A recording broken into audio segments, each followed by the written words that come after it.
So we're going to talk about the Pythagorean theorem. This is perhaps the most famous theorem in all of mathematics. It's certainly way up there. Super, super important, famous. It's very deep. It's general. It's far-reaching.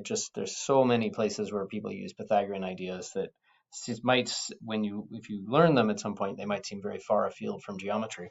But it's really a beautiful, beautiful story.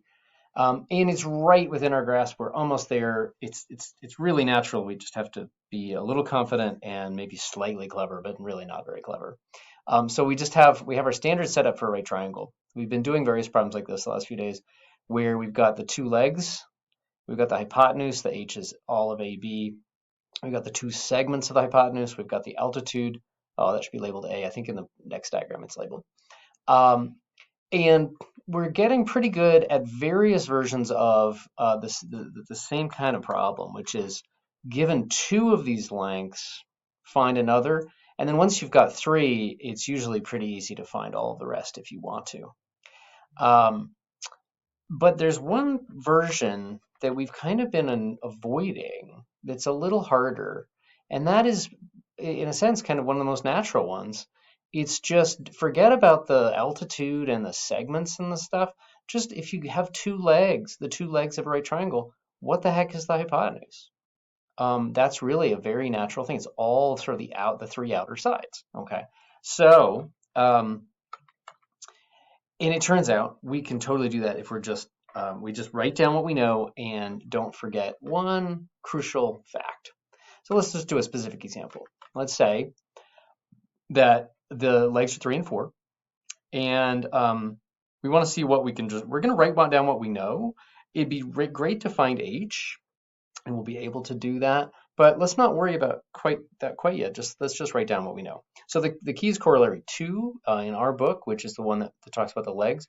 We're actually going to not use this altitude at all here, even though it's a great thing to find, and we could find it once we get everything else.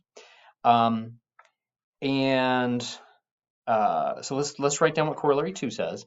It says that 3 is the geometric mean, so I'll set that up, of h and S1. And it's going to say that 4 is the geometric mean of h and S2. Okay, and a very natural thing to do right away is just cross multiply. Fractions are very cool, and proportions come most naturally in the form of fractions. But to do algebra, and combine and manipulate, it's easier to not have fractions. Okay. So it seems like we might be stuck. We seem to have only two equations in 3 unknowns, and unless you have as many equations as unknowns, you usually can't just get a definite answer. But this is one of those things, I've mentioned this already in class, that there is another relationship, another very basic relationship between h, S1, and S2. That's the variables we've got on in the algebra right now. It's a very basic relationship between h, S1, and S2. I'll probably have you pause and figure that out. And indeed, the key thing, we also have that h is S1 plus S2. Okay, there's a few ways to use that, but this really should crack it open. We've got now 3 equations and 3 unknowns. And I just want to show you the most clever way to do it, the most sort of elegant way to do that. And it's an instinct that you want to have whenever you have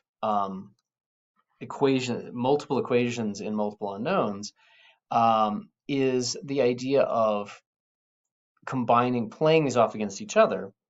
And I want to use the fact that S1 plus S2 is special.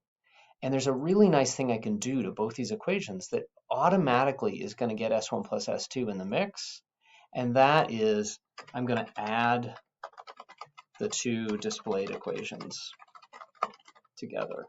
You've done this a little bit as a method of solving systems. This is a slightly different context, but it's really the same idea.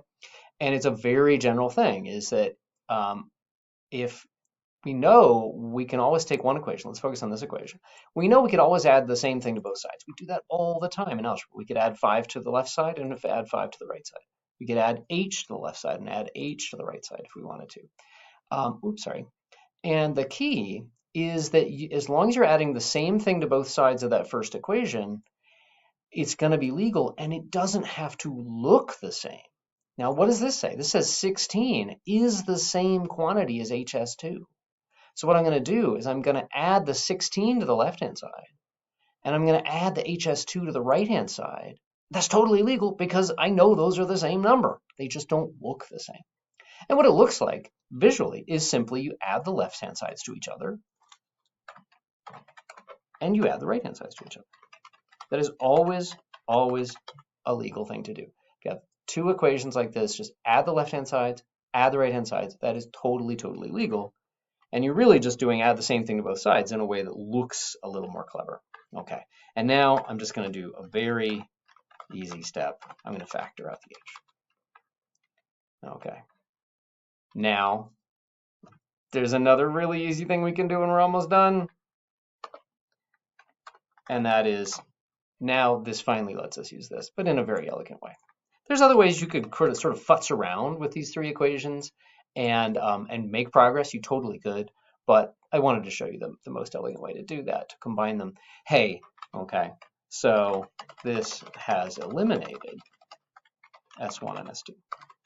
And we can go back if we want and solve for S1 and S2 once we've got H. But the main thing I wanted to show you is how H comes out.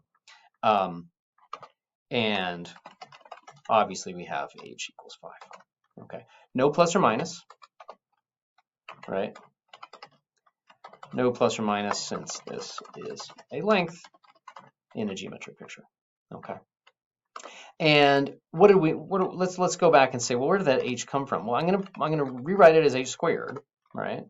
And that's 25. Where did that come from? It was a 9 plus 16. And I'm just gonna say, oh, that 9 plus 16, I can trace that back.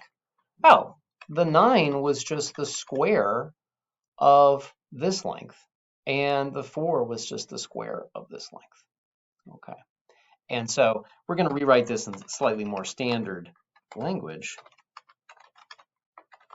But in terms of the language we've been using, the square of the length of one leg plus the square of the length of the other leg is always equal to the square of the hypotenuse. So the sum of the square, we'll write it out in words, of the legs of a right triangle is equal to the square of the hypotenuse. And that is the Pythagorean theorem. Pretty darn cool. I'll make another video where we can practice and use that.